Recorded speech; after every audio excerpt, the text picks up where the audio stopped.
కవిత suspension వెనక కాంగ్రెస్ ప్రభుత్వం కుట్ర ఉంది. రేవంత్ రెడ్డి స్వయంగా సంతోష్ హరీష్ రావులతో కుమ్మక్కయి ఈ రకమైనటువంటి కవిత సస్పెండ్ అయ్యేంత వరకు, అలాగే వాళ్ళ కుటుంబంలో కావచ్చు, బీఆర్ఎస్ పార్టీలో కావచ్చు, విభేదాలు సృష్టించే వరకు ఆయన హస్తమే ఉంది అనేది వాళ్ళ విమర్శ, ఆరోపణ. ముందుగా రాజ్ న్యూస్ ప్రేక్షకులకు, కో ప్యానలిస్టులు, మీకు అందరికీ వెరీ గుడ్ ఈవినింగ్ అండి. డెఫినెట్గా తెలంగాణ 10 ఏళ్ల బీఆర్ఎస్ పాలనపై కాంగ్రెస్ పార్టీ మొదటి నుంచి ఏదైతే చెప్తుందో, కల్వకుంట్ల కుటుంబం బీఆర్ఎస్ పాలనంతా కూడా అవినీతి అక్రమాలు, ప్రత్యేకించి కాళేశ్వరంలో 1000 కోట్ల రూపాయలు కల్వకుంట్ల కుటుంబం దోచుకుందని ఏదైతే కాంగ్రెస్ పార్టీ కాంగ్రెస్ నాయకులు చెప్తున్నారో, దానికి నిన్న కవిత గారు చాలా స్పష్టంగా కాళేశ్వరంలో అవినీతి జరిగిందని కవిత గారు చెప్పినందుకు ముందుగా తెలంగాణ ప్రజల తరపున కవిత గారికి ధన్యవాదాలు తెలియజేసుకుంటున్నా. ఎందుకంటే ఇదే బీఆర్ఎస్ నాయకులు ఎన్నోసార్లు చెప్పారు, అందులో ఈ కాంగ్రెస్ నాయకులు ఏది పడుతుంది మాట్లాడుతురని, లేదా ఇంకేదో అని. ఇవాళ పీసీ ఘోష్ కమిషన్ చాలా స్పష్టంగా చెప్పింది, కాగు రిపోర్ట్ చాలా స్పష్టంగా చెప్పింది, అందులో అవినీతి జరిగిందని. చివరకు ఆనాటి ముఖ్యమంత్రి 10 ఏళ్లు తెలంగాణని పరిపాలించినటువంటి కల్వకుంట్ల కేసీఆర్ గారి కూతురు ఇవాళ కవిత గారే నిన్న చాలా స్పష్టంగా చెప్పింది. అంటే దీని ద్వారా మనందరికి ఒకటి చాలా స్పష్టమైంది. ఏంది అది అంటే, కాళేశ్వరంలో అవినీతి జరిగిందనేది అది చాలా స్పష్టం. ఎస్, రెండో ఒక పాయింట్, ఈ కాళేశ్వరంలో అవినీతి కేసీఆర్ చేసిండా, హరీష్ రావు చేసిండా, కేటీఆర్ చేసిండా, లేదా అందరూ కూడగట్టుకొని చేసిరా, అందులో కవితకు వాటాలు ఇవ్వనందుక, ఇవన్నీ అనేది ఇవాళ ఎంక్వైరీ. అందుకే తెలంగాణ ప్రజాప్రభుత్వం అసెంబ్లీలో తీర్మానం ద్వారా ఇవాళ సిబిఐకి, అంటే ఒక నిష్పక్షపాతంగా ఇవాళ ఎంక్వైరీ జరగాలని గతంలోనే బీజేపీ నాయకులు ఎన్నోసార్లు చెప్పారు. ఇవాళ సిబిఐకి ఎంక్వైరీకి ఇవ్వండి, సిబిఐకి ఎంక్వైరీకి ఇవ్వండి. అందుకే ఇవాళ గౌరవ ముఖ్యమంత్రి రేవంత్ రెడ్డి గారు ఇవాళ ఎలాంటి నిష్పక్షపాతంగా జరగాలి, ఇది ఇందులో ఎలాంటి పక్షపాతానికి తావు లేకుండా ఇవాళ మేము సిబిఐకి ఇవ్వడం జరిగింది. కానీ కాంగ్రెస్ పార్టీకి, రాహుల్ గాంధీకి సిబిఐ ఈడీల పైన ఎంత మాత్రం నమ్మకం ఉంది? అక్కడేమో ఒక పక్క రాహుల్ గాంధీ బీజేపీకి తొత్తుగా వ్యవహరిస్తున్నాయి ఈ సంస్థలు, సిబిఐ కావచ్చు, ఈడీ కావచ్చు అని అక్కడ పోరాటాలు చేస్తూ ఉంటారు. ఇక్కడ మాత్రం రేవంత్ రెడ్డి సిబిఐ ఎంక్వైరీకి మేము ఆదేశిస్తున్నాం అని చెప్తారు. అంటే ఏంటి కాంట్రడిక్ట్? ఇవాళ 11 సంవత్సరాలుగా కేంద్రంలో బీజేపీ ఏ విధంగా అటానమస్ వ్యవస్థలని దుర్వినియోగం చేస్తుందని చాలా స్పష్టం. ఇవాళ ఓట్ చోరు నుంచి మొదలు పెట్టుకుంటే చివరకు న్యాయ వ్యవస్థల కాంచెలి ఎన్నో విధాలుగా అటానమస్, సిబిఐ, ఈడీ లాంటివి బీజేపీ తన వ్యవస్థ నరేంద్ర మోడీ చెప్పు చేతులు నడుస్తుంది. అయితే ఇక్కడ జరగవలసింది, ఇక్కడ మనం ఆలోచించవలసింది ఏంటంటే, ఇవాళ కాళేశ్వరంలో అవినీతి అనేది ఇవాళ మన గతంలో కాళేశ్వరంలో పనిచేసిన చీఫ్ ఇంజనీర్లతో పాటు వ్యాప్కో సంస్థ ఆనాడు ఎండీగా ఉన్నటువంటి రాజేందర్ గుప్తా అవినీతి కూడా ఇవాళ బయటపడింది. అంటే ఇది అంతర్రాష్ట్ర సమస్య. ఇవాళ తెలంగాణ ప్రభుత్వం ఏసీబీ లాంటివి ఇతర రాష్ట్రాలకు పోయి ఎంక్వైరీ చేయలేవు, అదందరికి మనకు కూడా తెలుసు. సో అందుకే సిబిఐకి, ఎందుకంటే ఇవాళ ఇదే బీజేపీ నాయకులు డిమాండ్ చేశారు కదా, ఇవాళ అందుకే రాష్ట్ర ప్రయోజనాల కోసం ఒక నిష్పక్షపాతంగా ఎంక్వైరీ జరగాలి. ఇవాళ అంతర్రాష్ట్ర సమస్య కూడా ఇందులో ముడిపడి ఉంది కాబట్టి ఇవాళ సిబిఐకి ఒక అసెంబ్లీ తీర్మానం ద్వారా ఇవాళ సిబిఐకి అప్పగించడం జరుగుతుంది. బీజేపీ వాళ్ళు ఏం వద్దని చెప్పట్లేదు.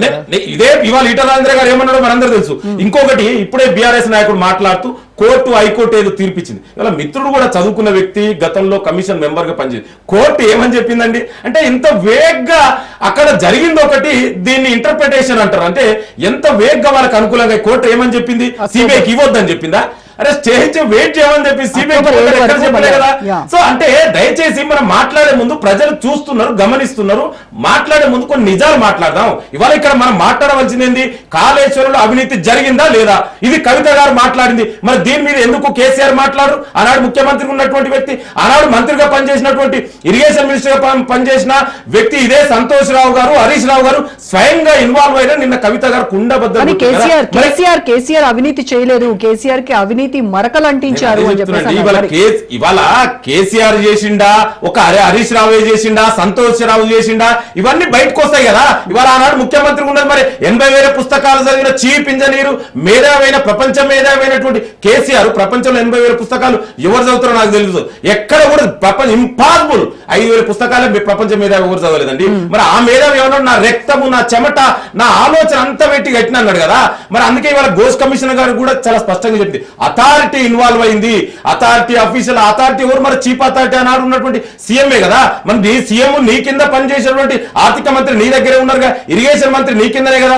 మీరు మరి ఆ రోజు కేసీఆర్ ఇన్వాల్వ్మెంట్ లేకుండా వీళ్ళెట్లా అంటే అందరి ఇన్వాల్వ్మెంట్ ఉంది. ఇవాళ కవిత గారు ఒక కొత్త డ్రామా తెరలేపారు. అంటే ఎంతసేపు కేసీఆర్ ని ఏదో రక్షిద్దాం. ఇవాళ ఇది ఏ పంచాయతీ కాదండి, కల్వకుంట్ల కుటుంబం తెలంగాణ ప్రజల కష్టార్జితమైన సొమ్ముని దోచుకొని దాచుకున్నారు, ఫామ్ హౌస్లు కట్టుకున్నారు, వేల కోట్ల రూపాయలు ప్రజాధనాన్ని దుర్వినియోగం చేసిరు. ఆ వాటాల పంచాయతీ తేయకుండా ఇవాళ కవిత గారు కొత్త డ్రామా స్టార్ట్ చేసిరు. ఇదంతా కూడా ఓన్లీ వాటాల పంచాయతీ తప్ప మరి ఏది కాదు. ఇవాళ కల్వకుంట్ల కుటుంబంలో బీఆర్ఎస్ పార్టీలో జరుగుతున్నట్టు వ్యవహారం అంతా గమనిస్తే అంటే నేను మరొకసారి చెప్తున్నాండి, కల్వకుంట్ల కుటుంబం అవినీతి జరిగిందనే చాలా స్పష్టంగా అయింది. దాని గురించి మనం మాట్లాడాలి. ఇవాళ కొన్ని మీడియా సంస్థలు కూడా ఎట్లా మాట్లాడుతున్నాయంటే అసలు ఇవాళ అవినీతి జరిగిందా, ప్రజాధనం దుర్వినియోగం అయ్యిందా, కాళేశ్వరం అవినీతి దాని గురించి మిత్రమా మాట్లాడే అరే ఫస్ట్ మీరు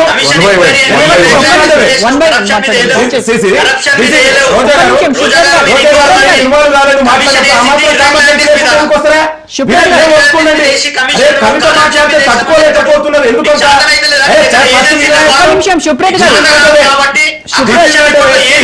రోజా గారు ఇతరులు మాట్లాడితే ఇన్వాల్వ్ కాలేదు. నేను ఒక చదువుకున్న వ్యక్తి, ఆ చదువు సంస్కారం లేకుంటే వాళ్ళు ఇన్వాల్వ్ అవుతావు.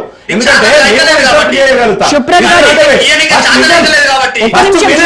ఎవరికి చేతనైతుందో నీ అవినీతి అక్రమాలంతా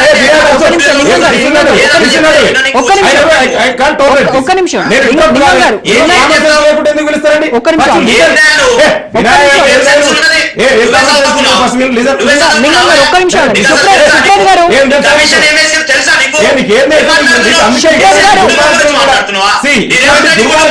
నీలాంటి వాళ్ళని కూడా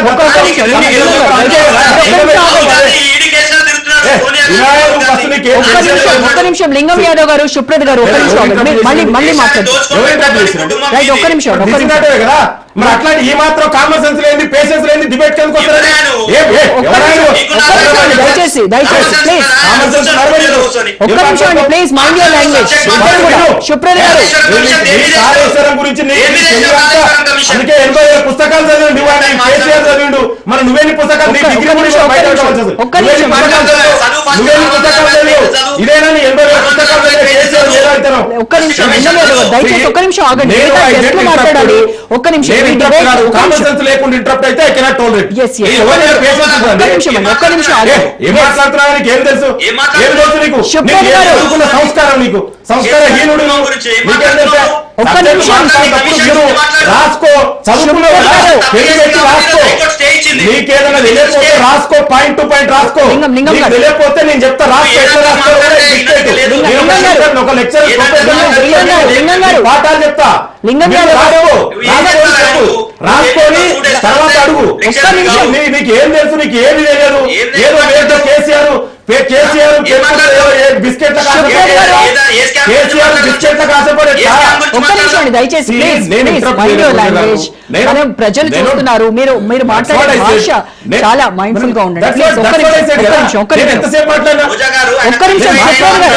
సుప్రత్ గారు ఒక్క నిమిషం ఏదో మొత్తం కూడా దొరికింది కదా అని చెప్పేసి మొత్తం కేసీఆర్ కుటుంబం మీద అవినీతి అయిందని